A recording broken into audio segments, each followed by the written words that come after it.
We're so happy to be with you this morning. How quickly time passes, and the older we get, the faster it goes. It still seems so recent that we first went to Nepal in 1990, and the memories are so vivid from that time of learning the language and culture, moving into our new home with our young children, and learning how to live and survive in Nepal. However, we can't deny the passage of time when we look at our wrinkles, see our grown children working and raising their own families, see all the changes that have happened in Nepal, and realize the fact that we are now retiring from mission work in Nepal. You have been a part of this for many years, and we can never tell you how much your prayers and support have meant to us. In 1990, there were only 9 foreign doctors and 4 Nepali doctors working in Tansen. All were general physicians or surgeons. Now there are 8 foreign doctors and 30 to 35 Nepali doctors, including all of the junior doctors and residents. We also now have specialists in orthopedics, dermatology, gynecology, ENT, and cardiology. There were still 3 foreign nurses when we started, but now they are all Nepali. We had a foreign administrative officer and a pharmacist as well, but those positions are also now filled by Nepalis. Tansen Hospital has grown from 100 beds to 200. Technology has changed a lot also. Back then, we had only manually performed blood counts, urine and stool tests, and sputum smears. But now we can do a whole range of chemistry tests on semi-automated machines. X-ray films used to be developed by manually dipping the films into vats of developing solution, but now they are digitally printed. And just last month, our long-awaited CT scanner arrived and has been installed. We see very different diseases now also. While injuries, burns, tuberculosis, and pregnancy problems continue, we are no longer seeing any polio, measles, or tetanus, and worm infestations and leprosy are very rare, reflecting improvement in public health, vaccinations, and living standards. We're now seeing a lot more non-communicable diseases such as diabetes, emphysema, cancer, obesity, hypertension, heart disease, and strokes. Mental illness and suicides are a bigger problem now also. Nationwide in Nepal, these non-communicable diseases counted for 31% of deaths during admissions in 1990. But in 2019, they were up to 71%. But some new infections like COVID and dengue fever are showing up, and some infections are making a comeback, such as Japanese encephalitis, rabies, and cholera. Thankfully, the HIV pandemic we were all fearing 35 years ago was not as bad as we thought it would be. And now, with effective treatment available, even those few who were infected are living healthier, longer lives. What is changing in the hospital reflects the changes in Nepali society. What used to be a country of subsistence farmers, barely surviving from one harvest to the next, now has more families with monetary resources, either through business, government employment, or migrant labor in another country. Many educated Nepalis have left the country for professions in Europe, Australia, or America, but still support family members back in Nepal. We now see bigger houses built with concrete, motorcycles everywhere, and bigger cars on the roads, including electric vehicles. Speaking of roads, not many of them are in very good shape because of corruption in the government and a mentality that repair and maintenance is only done when something is truly broken. But there are many more roads into even remote villages, even if they are unpaved and unpassable during heavy rains. Almost all of our patients can now reach the hospital in no more than a few hours on a Jeep. In 1990, most villagers were still going to traditional healers first and only coming to us when they didn't get better. Now there are very few of these old healers. People instead have great faith in medicines and will visit any number of medical shops or small hospitals before coming to us. A patient visit in the clinic often involves piles of test results already done that have to be reviewed. Their faith is such that they often ask for things we cannot fix, such as help to get someone to stop drinking or to improve grandma's poor appetite. Now we have a short video we're going to share about our hospital now.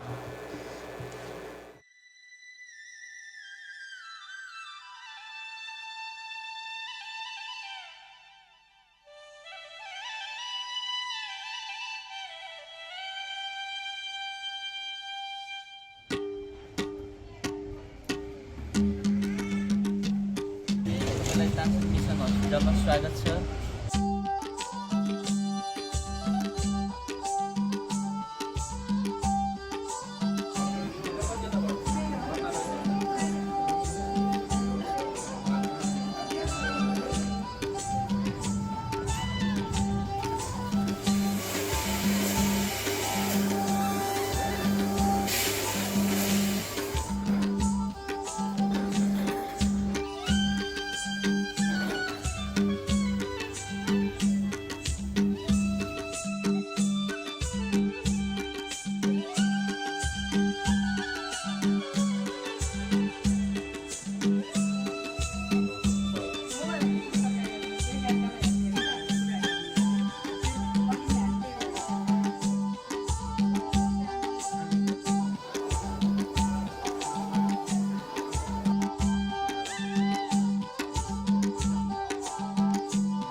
नमस्ते, म महानीलाल कुँवर।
कति राम्रो काम गर्नुहुन्छ।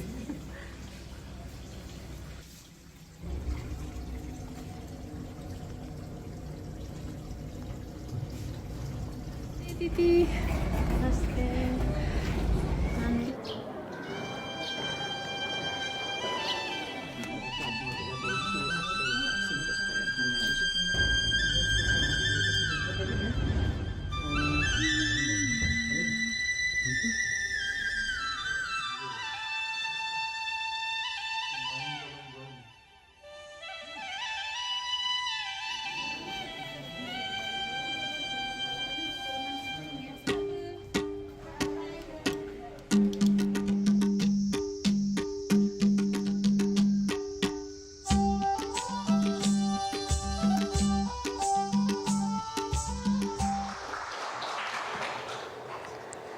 The church in Nepal has grown quickly. Until 1950, there were no Christians living in Nepal. The country was closed to foreigners, and only a few Nepali people who were working outside of Nepal had come to faith. After many years of prayer along the border, the country opened, and some of those believers and a few missionaries were able to start sharing the gospel message in Nepal. By 1992, there were an estimated 70,000 believers in more than 500 churches across Nepal. Although statistics are hard to come by, as there is no official census by faith, and many believers are still afraid to identify as believers because of the persecution that can still happen. It is estimated that now 1 to 2 million out of the population of 30 million are Christian. In Tansen, the church started as a house fellowship in the missionaries' homes in the 50s. Soon the church was meeting in their own building. In 1989, the church split over leadership disagreements. Soon after our arrival, the two congregations were reconciled, but they had grown too much to fit into a single building, so they remained separate. Now there are at least 12 churches in the town of Tansen and dozens of church plants established all over the district of Palpa. In fact, each of the 75 districts in Nepal now has an established church. Some districts with hundreds of churches. It is truly miraculous. As we transition into retirement, it is hard not to think back over what we have done in Nepal over the past years, both good and bad. We tried to have a home where our marriage was more important than our jobs, where our daughters were valued as much as our son, and where they were loved and instructed as well as disciplined. We were involved in church life, even though in the end we were not allowed to be in leadership or to give the sermons due to possible government reprisals against the work of the mission. Through personal relationships or small fellowships and house group meetings, we witnessed by word and life to the goodness of God and prayed for the Nepali believers as they grew in faith and navigated through the hardships they faced from non-believing family members and society. I always felt that even though the patient care I gave was valuable in and of itself, a more important role I played was to teach and model for the young Nepali doctors how to give compassionate, holistic care. I have been blessed with instructors, mentors, and personal experiences that helped me to be the person that I am today, so I can then pass that on to the next generation. In fact, God is a generational God, and we are called to be generational Christians. God identifies himself as the God of Abraham, Isaac, and Jacob in Exodus. He is a God who walks with us through not just a day, a year, or a lifetime, but over multiple generations. And he calls us to look back to generations before us, as well as forward to the generations to come. In family life, this means thanking God for the legacy of generations before us who taught us and guided us. We have a legacy to pass on, each generation learning from the previous, hopefully preserving the good things we received, and also learning from mistakes that those before us or we ourselves have made, so those who follow us can progressively do better. There will still be some prodigals who choose to find their own way rather than accepting the wisdom passed on to them. Ultimately, God is in control of the hearts of each generation, but we are vessels that pass the legacy or heritage on to others, whether or not they choose to accept it. During the celebration of Tansen Hospital's 70 years in Nepal, we sang the duet with the following chorus: "Oh, may all who come behind us find us faithful. May the fire of our devotion light their way. May the footprints that we leave lead them to believe, and the lives we live inspire them to obey. Oh, may all who come behind us find us faithful. We Methodists can trace our heritage back through the Wesleys, the Reformation, early church leaders, and back to the apostles. We can all recall in our lives parents, mentors, pastors, or Sunday school teachers who passed on to us the faith they received. And over the years, we have all had people we have influenced, intentionally or unconsciously. During these last 2 years, I have had the pleasure of praying every week with my prayer partner, Tool, an orthopedic surgeon and the medical superintendent. He has encouraged me as much as I did him, I think, but it helped us both to be better disciples and doctors as we helped each other cope with life in Tan Sen Hospital. I prayed weekly with Donna Maya, who is a social worker and the head of our pastoral care department. She is a mature Christian and is an excellent counselor and helps many patients with very difficult issues: marriage problems, suicides, financial issues, troubles with family, and many more things. It has been encouraging for me to be able to support her through prayer, as she could reach people much more effectively than I could. And I hope that I can continue to be a prayer support for her as she does this stressful work. As we were being given many farewells before we left this time, I was again struck by how many people commented on something we had said or done of which we had no memory. Sanjeev, a resident I worked with for over 4 years, he said, "You never corrected me by saying I was wrong. You only said, 'I wonder if that is correct.'" Maybe they were just being polite and making up stories, or maybe they were not remembering correctly who had done what. But I believe it was God doing his work, even when we are not aware of it. This is certainly helpful to keep us humble. This reminds us of a recent devotional from the Christian Medical and Dental Association. We have got to link these two important truths: the only one true God and the skills he has given us. God does not depend on our excellent service, but he expects it. He works through us and the skills he has so graciously provided for the good of those we serve and for his glory. This is the truth of our lives and work. We must believe it. We must live it. We must voice it as our witness for him. Any credit that comes to our name is wasted and dangerous unless it is reflected to him. Respect is important and feels good, but respect without humility is dishonest and will lead us away from the person God wants us to be.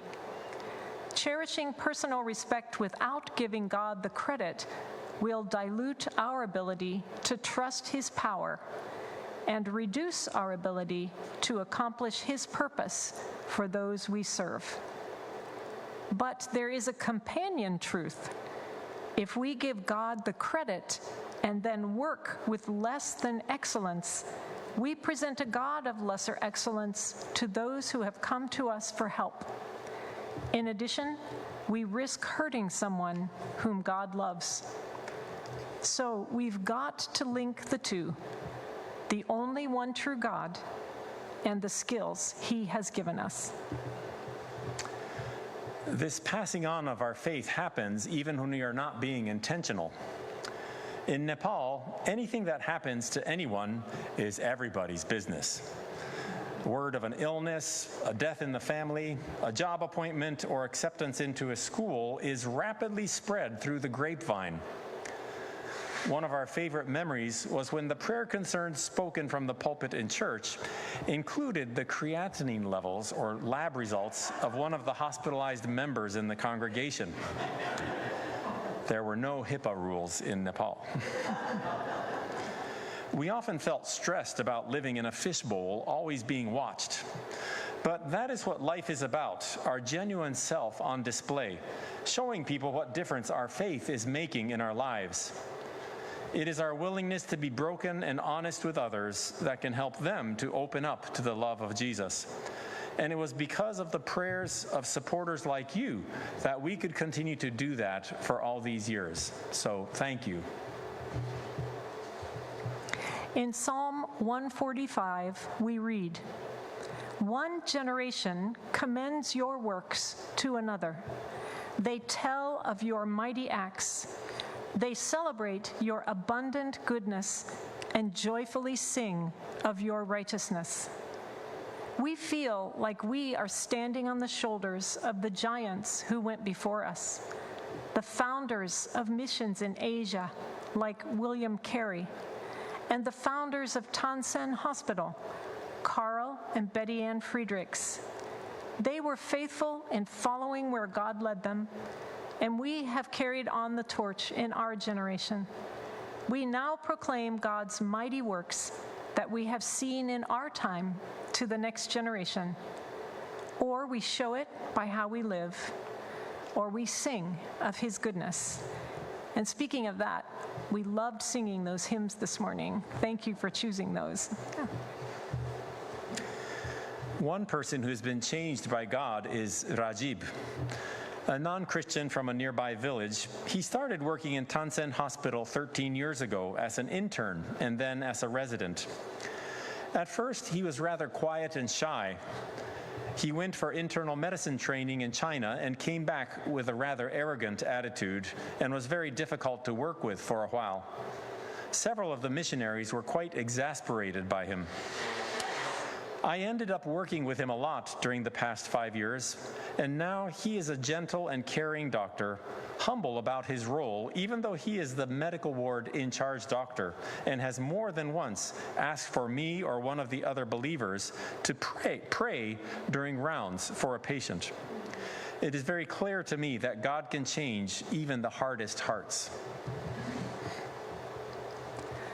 Another example of generational faith is Amrita. We first met her 35 years ago when we arrived in Nepal. She was a young mother of 2 who was hired to work as a household helper in one of our fellow missionaries' houses. She became pregnant with twin boys. As we prayed her through the pregnancy, she grew in her faith. One of those boys, Bishal, is quite bright and was able to get a medical education in Bangladesh, supported by the United Women of Faith, used to be United Methodist Women. He has been back in Nepal for 2 years now and is a wonderful addition to the medical ward, bright, hardworking, and kind. I am sure his life is very much influenced by his mother's faith. Now the whole family comes to church and is an inspiration to us. The faith of parents and teachers is being passed on to the next generation of children and students. We invite you also to proclaim to the next generation the mighty works of God, to your children and grandchildren, to other young people with whom you have a connection, to people under your care or instruction, to those who follow you in projects and organizations, and anyone else who will listen. We must contend for the faith entrusted to us and to pass on the legacy we have been blessed to receive. May all who come behind us find us faithful.